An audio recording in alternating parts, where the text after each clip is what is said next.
This guy, yep. This one, yeah.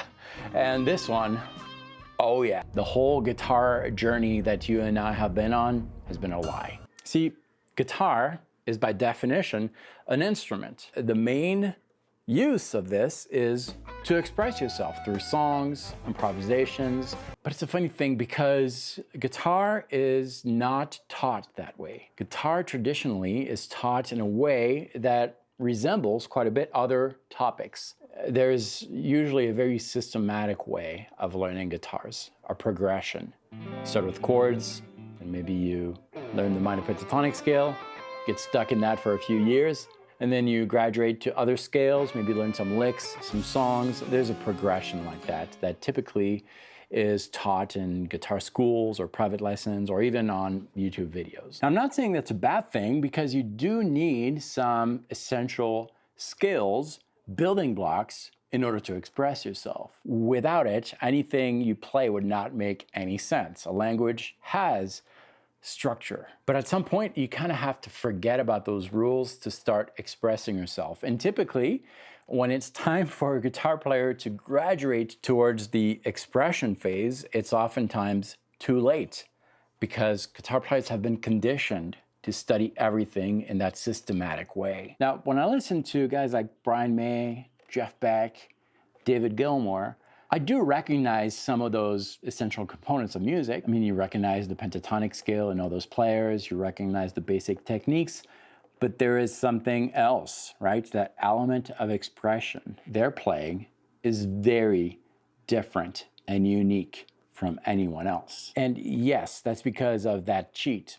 More on that later. Now, the first time I heard these guys, I perceived something different, but I did not understand it. And that's because everything I listened to at the time had this filter that had been ingrained in me when I started learning how to play guitar. See, I thought I could understand and replicate anything I heard using technique and theory. And so what I did is try to replicate what I heard on this Jeff Beck song as best as I could using those two things, technique and theory. And I got kind of good at imitating the master, but I was no Jeff Beck, obviously, and I was just missing that thing, that cheat that these guys have. And that started my long journey of trying to figure out that missing piece, that secret that these guys had, that cheat that they used when they played. And you know what? I found it.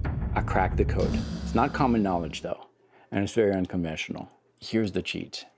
When you're playing anything on the instrument, don't think about the things you know about guitar, chords, scales, licks. Instead, think about the things you're feeling. So how do you do that? Well, you do that through stories. First things first, we need a story, we need words. And the best way to find that is in books or simple songs. Hush, little baby, don't say a word. Papa's gonna buy you a mockingbird.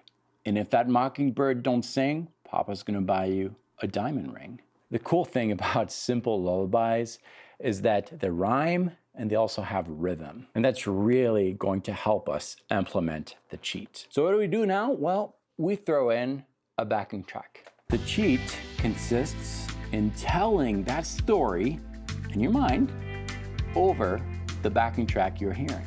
So we're gonna speak the story in our minds and tie each syllable to a note on our guitar. You'll find that you naturally play things that have a lot more meaning because you're attaching to it words, lyrics. And it's really important to feel free to express yourself. Don't be completely tied to that story. You can maybe repeat some words, maybe stay a little bit longer on certain syllables. Ask yourself, how can I say this part of the story with a different emotion that would match what I'm hearing on this backing track? Right? I know it's weird, but it really works.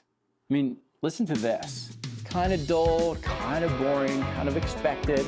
And now I'm going to activate the cheat. You hear the difference, right? And guess what? In my mind, the story I'm using is something really basic. I'm actually thinking of Old MacDonald had a farm. It works all the time. Now, I don't know if these guys do that exactly. They might not have these words in their minds, but I promise that as they're playing, they are telling you a story. They're not thinking about scales or licks. They're truly expressing themselves, and that's the cheat. Now, I realize that this is easier said than done, and sometimes you don't have the inspiration to tell a story or really feel the music you're playing. And that was actually my problem for a long time.